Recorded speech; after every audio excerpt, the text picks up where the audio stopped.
Pero si BBM, bakit ba hindi naman yung tinatago? Everybody knows that. Everybody knows that. Sino ba nagsabi sa may colon cancer sa BBM? Stage 4 na daw.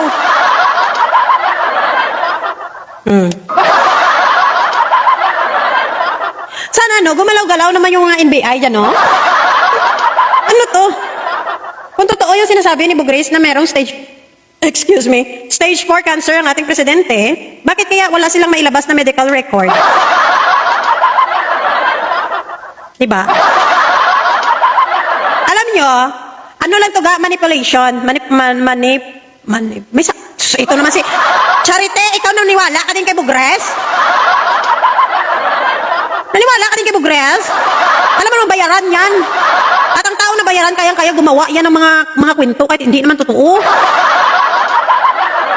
Huwag kang maniwala, guy. Be strong, be strong.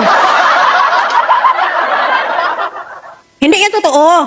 Kasi unang-una, ilang beses na ba nilang pinatay si BBM? Ginawan-gawan pa nga nila ng diba, medical record na peke? O ano-ano na pinagsasabi nila? Ngayon, ito na naman stage 4 cancer na naman si BBM. Diba?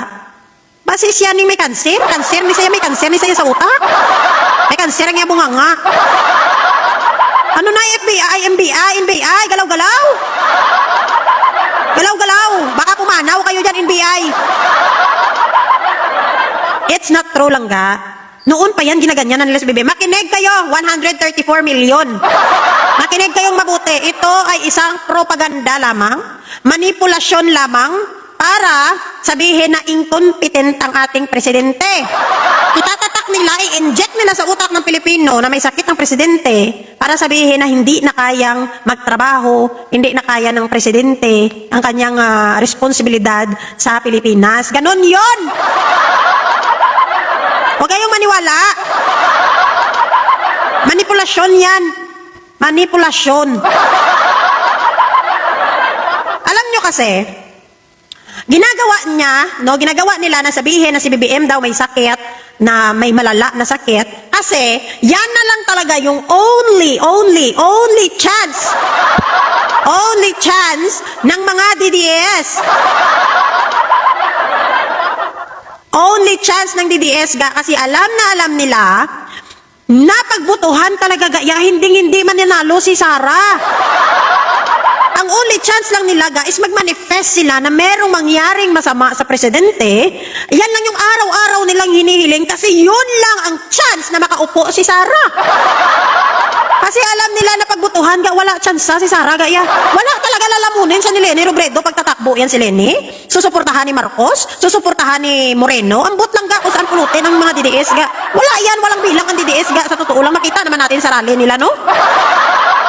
It's just a propaganda lang ga, manipulasyon lang yan sa mga Pilipino para isipin natin na hindi kaya ng presidente. Oh, Diyos ko, presidente ando no, nagtrabaho nga.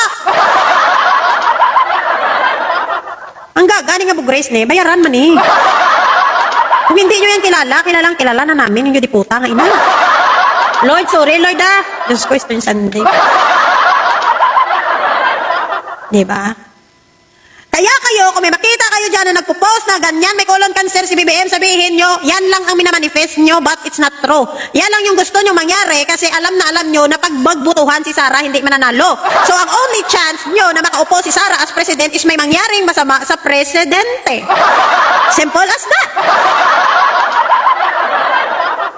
Yan lang yung kaya nilang gawin ga ang gumawa ng mga ganyang bagay kasi unang-una yung mga propaganda nila na kung ano-ano mga paninira nila hindi nag-work.